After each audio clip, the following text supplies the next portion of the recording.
오늘 우리가 함께 읽은 이 본문 말씀은 우리 하나님께서 모세에게 하신 말씀인데, 모세가 가나안 땅에 들어가지 못할 것이라는 것을 알려주시는 장면이 바로 오늘의 본문입니다. 모세라고 하는 사람은 80세에 꽤 늦은 나이에 하나님의 부름을 받아서 이스라엘 민족을 출애굽시키고 또 광야에서 40년 동안 아주 위대한 리더십을 발휘하며 이스라엘 민족을 이끈 정말로 훌륭한 지도자임에도 불구하고, 그럼에도 불구하고 이 모세는 가나안 땅에 들어가지를 못합니다. 어찌 보면 이 상황이 이해하기가 힘들고 또 억울하게 느껴지기도 합니다. 다른 사람은 몰라도 이 모세만큼은, 이렇게 수고하고 애쓰고 또 하나님께 귀하게 쓰임받은 모세만큼은 가나안 땅에 들어가야 마땅해 보이는데 그러지 못한다라고 이야기를 하니 얼마나 억울하겠습니까? 이렇게 위대한 지도자 모세가 왜 가나안 땅에 들어가지 못했는지에 대해서는 성경에서 그 이유를 좀 유추해 볼 수 있는 그런 내용이 있는데, 민수기 27장에 그 내용이 기록되어져 있습니다. 우리 함께 민수기 27장 12절에서 14절까지의 말씀을 함께 읽어보겠습니다. 앞에 화면에 나와 있습니다. 우리 3계절의 말씀을 다 같이 한번 읽어보겠습니다. 시작. 여호와께서 모세에게 이르시되 너는 이 아바림 산에 올라가서 내가 이스라엘 자손에게 준 땅을 바라보라. 본 후에는 내 형 아론이 돌아간 것 같이 너도 조상에게로 돌아가리니, 이는 신광야에서 회중이 분쟁할 때에 너희가 내 명령을 거역하고 그 물가에서 내 거룩함을 그들의 목전에 나타내지 아니하였음이니라. 이 물은 신광야 가데스의 무리바 물이니라. 아멘. 자, 이 말씀이 무슨 내용이냐 하면은 이스라엘 민족이 광야 생활을 하던 중에 무리바라고 하는 어느 지역에 도착하게 되었습니다. 그런데 마실 물이 없자, 광야에서 마실 물이 없자 이스라엘 백성들이 하나님을 원망하고 또 모세를 원망하기 시작했습니다. 그때에 하나님께서 모세에게 명령하셔서 어느 반석을 쳐서 그곳에서 물을 내라고 명령하셨는데, 그때에 모세가 하나님의 영광을 나타내지 않았다. 그리고 또 다른 구절에 보면은 모세가 지팡이로 이 반석을 2번 내리쳐서, 한 번만 이렇게 내리쳤어야 되는데 모세가 그 혈기와 화를 참지 못하고 2번 내리치는 바람에 그 결과로 가나안 땅에 들어가지 못한다라고 설명하고 있는 내용입니다. 그래서 지금까지 어쩌면 우리는, 또 혹자는 이 말씀을 바탕으로 해서 어떤 경우에라도 하나님의 영광을 나타내자라든지, 또는 자신이 가지고 있는 혈기와 화를 잘 다스리자, 그렇지 않으면 가나안 땅에 들어갈 수 없다, 이런 결론을 내곤 합니다. 그런데 하나님께서 그러한 이유로 모세를 가나안 땅에 못 들어가게 하신 것은 아님을 먼저 말씀드립니다. 그리고 오늘 이 본문 말씀이 단순히 우리에게 혈기를 참고 이 화를 참으라, 화를 다스리라는 의미로 우리에게 주어진 말씀이 아님을 말씀드리겠습니다. 오늘 말씀은 그것을 뛰어넘어 하나님께서 우리에게 어떤 마음을 가지고 계신지, 그리고 하나님께서 우리에게 베푸시는 하나님의 은혜라고 하는 것이 우리가 어떻게 받아들이고 또 어떻게 이해해야 하는지에 대해서 알려주는 그러한 본문이다라는 것이죠. 그러면 오늘 이 본문을 가지고 하나님의 마음이 어떠한지, 또 하나님은 우리에게 어떤 말씀을 하시는지 우리 3가지로 나누어서 살펴보도록 하겠습니다. 첫 번째로 우리가 기억해야 할 것은, 하나님의 은혜라고 하는 것은 획득이나 성취를 통해서 얻어내는 것이 아니다라는 것이죠. 하나님의 은혜는 그저 하나님께서 일방적으로 우리에게 부어주시는 것, 그러니까 그 은혜의 주권은 오직 하나님께 있어서 하나님이 우리에게 주시는 것이지, 우리가 어떤 행위나 우리가 어떤 자격을 갖추어서 하나님이 주실 은혜를 우리가 차지하는 것이, 우리에게 그 은혜의 여부가 달려있는 것이 아니다라는 것입니다. 한번 이 갓난 아기를 우리가 한번 생각을 해보십시다. 갓난 아기는 사실 하는 게 아무것도 없습니다. 그저 가만히 누워만 있고, 배고프면 울고, 또 똥 싸면 울고, 또 밥 주면은 먹고, 그것만 합니다. 때로는 우리 아기의 팔자가 상당히 부러울 때도 있긴 하는데, 그럼에도 불구하고 부모님은 우리 아기에게 젖을 물려주고 또 돌봄을 제공합니다. 그렇죠? 아이에게 야 오늘 내가 전 먹여줬으니까 밥 차려줬으니까 밥값을 내라든지 내가 오늘 너 기저귀를 갈아줬으니까 그에 상응하는 최저임금을 나에게 달라든지 아무런 그런 요구를 하지 않으신다는 것이죠. 그저 부모님은 아기들이 아무것도 안 하고 그냥 숨만 쉬고 있어도 아이들을 향한 돌봄과 사랑을 제공한다는 거예요. 왜냐? 그게 부모님의 마음이고 부모님의 사랑이기 때문 아니겠습니까? 제가 대학교 1학년 때 저는 이제 우리 부모님이 목회를 하셨고 또 아무래도 조금은 옛 어른이시고 보수적인 어르신이다 보니까 고등학교 때까지 좀 우리 부모님의 어떤 강력한 케어를 받으며 살아가다가 20살이 되어서 대학 진학을 서울로 하게 되어서 그때부터 기숙사 생활을 하게 되었습니다. 부모님 밑에 살다가 기숙사 생활을 하니 정말로 천국과 같았습니다. 그래서 저는 밤낮 놀러 다니느라 성적 관리를 잘 못해서 아주 성적이라고 할 수 없는 그 처참한 숫자를 성적이라고 받아왔습니다. 그러니까 오늘 우리 류현진 선수가 아주 잘 던져서 훌륭한 방어율을 기록했는데 거기에 버금가는 성적을 제가 기록을 했다라는 것이죠. 그런데 그때만 해도 성적표가 집으로 우편으로 날아왔습니다. 그리고 제가 아직 미처 대학 생활을 그때 처음 해보던 거라서 그 주소를 기숙사로 바꿔놓는다라든지 했었어야 되는데 아무 대비를 안 하고 있다가 그 성적표가 우편으로 집에 도착을 해서 저보다 저희 아버지가 먼저 제 성적표를 보시게 되었습니다. 아버지가 아주 화를 내시기 이전에 깜짝 놀라셨습니다. 이런 점수도 받을 수 있구나. 장신대에서 이런 점수도 학생에게 주는구나 라며 정말로 깜짝 놀라셨고 이제 저에게 좀 추궁을 하셨습니다. 너 서울 가서 진짜 뭐 하고 다니니? 내가 준 학비로 너 혹시 뭐 하고 다니니? 라고 물으실 정도로 그 점수에 크게 실망을 하셨습니다. 그런데 놀랍게도 1학년 2학기 등록 기간이 되자 저희 아버지는 제 학자금을 다 내주셨다는 거예요. 제가 장학금을 받으려고 하면은 어느 정도 이상의 성적을 받아야 되거나 어느 정도 자격을 갖춰야 되지만 아버지께서 주시는 우리 아빠가 주는 그 학자금을 받기 위해서는 아무런 자격 요건이 필요 없었다라는 거예요. 그냥 저는 우리 아버지의 아들로서 존재만 했더니 우리 아버지는 여전히 저에게 학자금을 대주시고 사랑과 또 새로 공부할 수 있는 기회를 계속해서 제공해 주셨다라는 것입니다. 사랑하는 성도님들, 우리 하나님의 은혜가 바로 이런 것입니다. 우리가 어떤 자격을 갖추어야 하나님이 주시는 것이 아니라 은혜라고 하는 것은 그저 하나님께로부터 우리에게 흘러나오는 것이 바로 은혜임을 우리는 기억해야 합니다. 자, 만약에 우리가 모세가 가나안 땅에 들어가지 못한 이유를 정말 이 반석을 2번 내리쳐서 라고 정리를 한다면 반대로 이렇게 생각해 볼 수 있지 않겠습니까? 모세는 하나님 앞에서 어떤 잘못을 해서 가나안 땅에 못 들어갔다면 그러면 가나안 땅에 들어간 사람들은 무결하고 무흠해서 가나안 땅에 들어갔는가? 이것은 잘못된 결론이고 잘못된 생각이죠.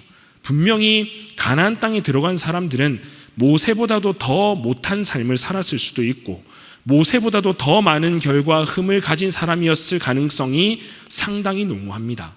그럼에도 불구하고 우리 하나님은 모세는 가나안 땅에 들어가지 못하게 하셨고 다른 사람들은 들어가게 하셨다라는 것입니다. 자, 오늘 우리가 읽었던 본문 말씀 신명기 3장 26절을 한번 보시면은 이런 표현이 있습니다.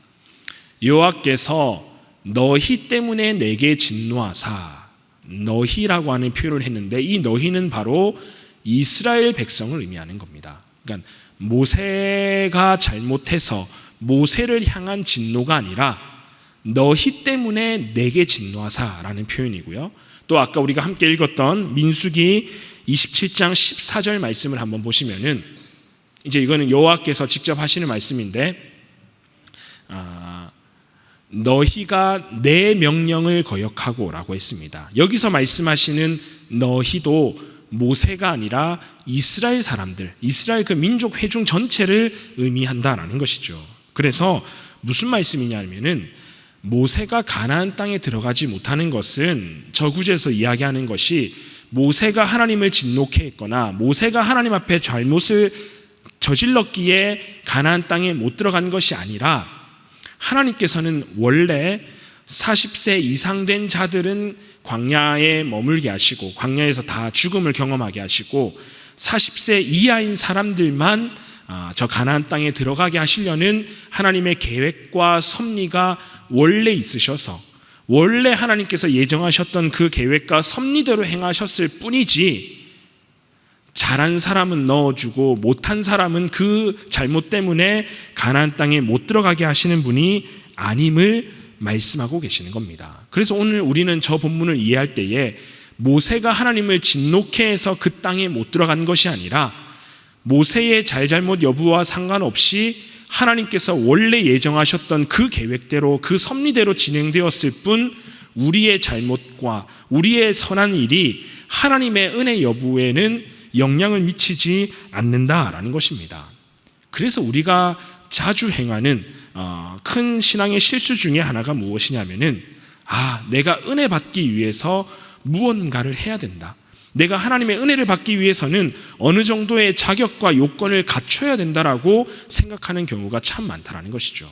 자, 예를 들어서 오늘 드리는 이 예배를 한번 예를 들어서 생각해 보면은 이렇습니다.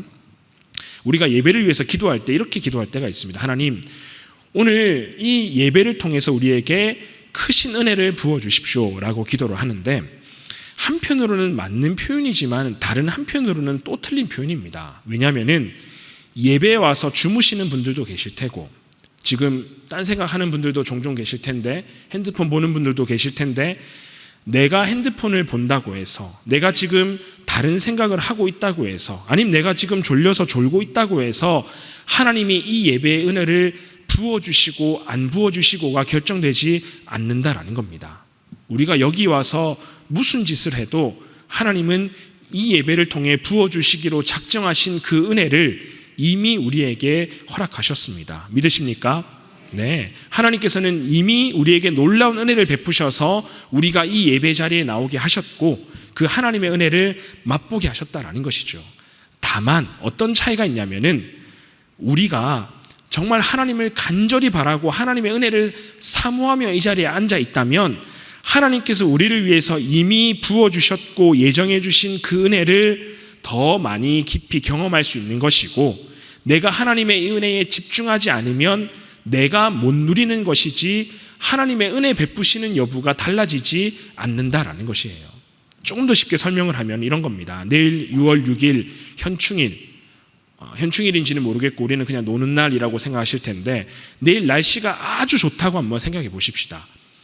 해가 아주 따뜻하게 적절한 온도에 뜨고 정말 미세먼지가 하나도 없는 날을 하나님은 우리에게 주십니다. 자, 그런데 내가 오늘 밤에 잘 때에 기도를 열심히 하고 잔 사람은 내일 미세먼지 없는 날을 맞이하고 기도 안 하고 그냥 잔 사람은 미세먼지 가득한 날을 맞이하고 그런 것이 아니에요. 우리의 태도와 상관없이 하나님은 내일 우리에게 좋은 날씨를 주실 수 있는 분이시다라는 것이죠. 다만 나갈 준비를 해서 씻고 단장을 해서 밖에 나간 사람은 하나님이 주시는 그 아름다운 해와 좋은 날씨를 누릴 수 있는 것이고 그냥 집안에서 하루 종일 누워 뒹구는 사람은 하나님이 주신 그 좋은 날씨를 누리지 못하는 차이가 있을 뿐 우리의 어떤 행동이나 우리의 선택 여부에 따라서 하나님의 은혜의 여부가 결정되는 것이 결코 아니다라는 것입니다. 사랑하는 신일의 모든 성도님들, 우리 하나님의 은혜는 우리의 행위나 우리의 태도에 따라 얻어지는 것이 아니라 그저 하나님의 일방적인 사랑으로 우리에게 베풀어 주시는 것입니다.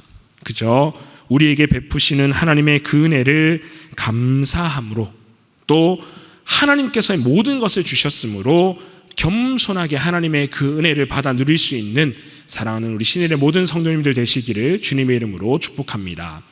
두 번째로 우리가 기억해야 할 것은 하나님의 은혜라고 하는 것은 우리에게 일어나는 현상이나 어떠한 일의 결과로 은혜의 여부를 판단해서는 안 된다라는 겁니다. 무슨 말씀이냐면은 가나안 땅에 들어갔느냐 안 갔느냐로 하나님의 은혜의 여부를 따진다면 이 모세라고 하는 사람은 하나님의 은혜를 받지 못한 사람이 됩니다. 그렇죠? 하나님께서 선물로 주시고 하나님께서 복으로 베푸시는 이 가나안 땅이라고 하는 것을, 그 최종 결과를 모세는 얻지 못했으니 야, 모세는 하나님의 은혜도 못 받았네, 이런 결론에 도출하게 된다는 것이죠. 그런데 우리가 상식적으로 생각을 해보아도 모세는 하나님의 은혜를 받지 못한 사람이 결코 아닙니다. 어쩌면 모세는 그 누구보다도 하나님의 은혜를 더 많이 또 더 가까이서 경험한 사람이 바로 모세입니다. 자, 오늘 본문에서도 모세가 하나님께 가나안 땅에 들어가게 해달라고 기도합니다. 이제 오늘 읽었던 25절 말씀이 그 내용인데, 이어지는 26절 말씀에 보면은 여호와께서 모세에게 뭐라고 말씀하시냐면은 내게 이르시기를 그만해도 족하니 이 일로 다시 내게 말하지 말라라고 이야기를 합니다. 조금 더 쉽게 설명하면, 하나님, 저에게 가나안 땅에 들어가는 은혜를 주시옵소서라고 간구를 하자 그만해도 족하니 더 이상 은혜 달라는 기도 내게 하지 말라라고 이렇게 말씀하셨다라는 겁니다. 자, 그런데 하나님께서 그만해도 족하니라고 하신 이 말씀을 히브리어 그대로, 그러니까 원어인 히브리어 그대로 직역을 하면은 라브라크라는 뜻인데, 이 말씀은 이미 너에게 있다라는 말씀입니다. 그러니까 하나님의 은혜라고 하는 것은 가나안 땅에 입성함으로써 너가 얻게 되는 것이 아니라, 내가 너에게 주는 은혜는 너 이미 충분히 이미 많이 받았다라고 하나님이 모세에게 말씀하고 계신다라는 것이죠. 자, 이것과 비슷한 구절이 신약에도 한 번 더 나오는데, 사도 바울의 기도를 한번 떠올려 보십시다. 사도 바울이라고 하는 사람이 스스로 표현하기를 사탄의 사자 또는 육체의 가시라고 표현할 정도로 이 사도 바울에게는 육신의 질병이 있었습니다. 그 질병이 정확히 어떤 병인지는 우리가 모르지만은 정말 사도 바울이 하나님 앞에 제발 이 육신의 질병이 낫기를 간절히 간구한 그 병이 있었다라는 것이죠. 그래서 이 사도 바울은 하나님께, 하나님, 제발 저를 이 병에서 낫게 해주십시오, 제발 저를 이 병에서 치료해달라고 기도하지만 결과적으로 하나님은 그 기도를 들으시지 않으셨습니다. 그러나 하나님께서 무엇이라 말씀하셨냐면 내 은혜가 내게 족하도다라고 답하셨다라는 것이죠. 즉 바울이 그 기도에 응답받지 못했고 병 고침을 받지 못했지만, 우리로 치면은 좋은 결과를 얻어내지 못했지만, 이미 바울에게는 하나님의 놀라우신 은혜가 임하였다, 하나님의 충만한 은혜를 받아 누리고 있다라는 말씀입니다. 오늘날 우리는 어떻게 생각을 하냐면, 기도해서 병 고침을 받거나 또는 시험에 합격을 하거나 좋은 직장에 들어가거나 아니면 교회에 사람이 많이 모이거나 또는 돈을 많이 벌게 되거나 또는 높은 지위에 오르거나 아니면 어떠한 직분을 우리가 얻을 때에 하나님의 은혜다, 하나님의 은혜로 내가 이것을 받았다, 누린다라고 이야기를 합니다.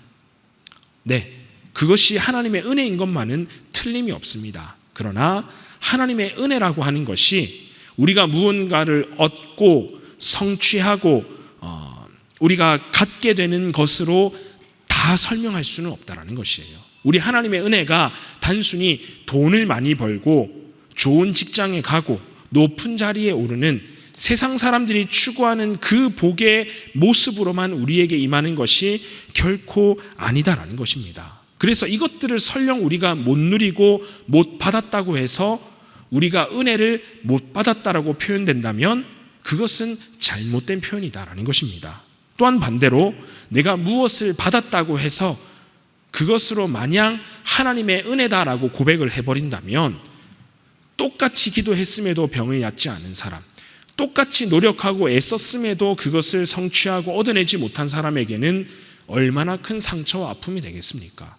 야, 저 사람은 하나님의 은혜로 저것을 얻었다는데, 저 사람은 하나님의 은혜로 저러한 결과물을 얻었다는데 나는 그러지 못하는 걸 보니 나는 하나님의 은혜가 없나 보다라고 상처받을 수밖에 없다라는 거예요. 그러나 우리 하나님의 은혜는 이러한 결과물로 우리에게 다가오는 것이 아닙니다. 이미 우리에게 충만히 부어진 은혜, 우리의 삶의 어떤 결과와 지금 내 삶에 일어나고 있는 현상과 상관없이 우리 하나님의 은혜는 우리에게 충만히 임하였다라는 것입니다. 사랑하는 성도님들, 지금 성도님들이 살아내시는 삶의 모습, 삶의 결과물이 어떠합니까? 어떤 분들은 정말 좋습니다. 하나님께서 제 삶에 너무나 많은 은혜를 주셔서 자식들 다 잘 되고요. 저도 돈 잘 벌고요. 좋은 직분 얻었습니다. 할 수도 있지만 그렇지 않은 경우가 상당히 많지 않습니까? 그러나 지금 내 삶에 일어나고 있는 모든 현상들, 지금 내 삶에 일어나고 있는 삶의 결과물과 하나님의 은혜는 무관하다는 것을 기억할 수 있기를 바랍니다. 우리 그런 의미에서 하박국 3장 17절과 18절 말씀 한번 읽어보겠습니다. 우리 한 목소리로 읽겠습니다. 시작. 비록 무화과 나무가 무성하지 못하며 포도나무에 열매가 없으며 감람나무에 소출이 없으며 밭에 먹을 것이 없으며 우리의 양이 없으며 외양간에 소가 없을지라도 나는 여호와로 말미암아 즐거워하며 나의 구원의 하나님으로 말미암아 기뻐하리로다. 아멘. 여러분 아멘이십니까? 네. 우리 인생에 찾아오는 어떠한 결과와 현상과 상관없이 이미 우리에게 베풀어 주시는 하나님의 은혜, 우리와 함께 하시는 그 하나님으로 말미암아 감사할 수 있고 기뻐할 수 있는 우리 모든 성도님들 되시기를 주님의 이름으로 축복합니다.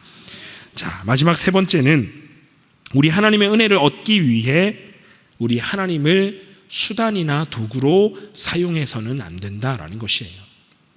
우리 하나님은 결코 우리를 수단으로 사용하지 않으십니다. 우리 또한 하나님을 수단이나 도구로 삼아서는 결코 안 된다라는 말씀이죠. 자, 가만히 따지고 보면 우리가 구하는 이 하나님의 은혜라고 하는 것을, 하나님 이러한 은혜를 주십시오, 이러한 은혜를 주십시오, 우리가 말로는 하나님의 은혜를 구한다라고 하지만 가만히 따지고 보면 그 하나님의 은혜라고 하는 것이 내 욕심과 내 욕망인 경우가 상당합니다. 물론 다 그런 경우는 아니지만은 우리의 마음을 잘 점검해 보면은 내가 지금 하나님께 은혜를 구하고 있는 이 은혜가 정말 하나님께로부터 오는 은혜가 아니라 내가 이루고 싶고 내가 갖고 싶은 내 욕심과 욕망을 은혜라는 좋은 말로 포장해서 하나님 앞에 구하고 있는 줄도 모른다라는 것이죠. 그래서 내가 하나님 앞에서 행하는 모든 신앙 행위를 통해서 그 은혜를 내가 보상받으려는 그런 마음을 우리는 많이 가지고 있습니다. 즉, 하나님, 제가 이 정도로 기도를 했으니까, 제가 이 정도로 헌신하고 봉사했으니까 그 대가로 이러이러한 은혜를 주십시오라고 하나님과 소위 거래를 하는 사람들도 많다라는 것입니다. 그러나 이것은 올바른 신앙 행위가 결코 아닙니다. 우리가 우리 기독교 신앙이 아주 기복 신앙이 되었다라고 표현을 하는데, 기복 신앙이라고 하는 것이 뭐냐면 우리가 아주 열심을 내어서 그 신이라고 하는 절대자라고 하는 어떤 그 존재에게 우리의 정성을 보여주고 우리의 특심을 보여주어서 내가 이만큼 했으니까 마음을 바꿔서 내게 복을 달라든지 우리 자식들 잘되게 해달라든지 어떤 상호 교환, 상호 거래의 의미를 지니고 있는 것이 기복신앙입니다. 한번 잘 생각해 보십시오. 어떤 그 미신적인 요소를 가지고 있는 기복신앙을 잘 따지고 보면 우리가 상당히 그 절대자에게, 신에게 어떤 정성을 막 바치지 않습니까?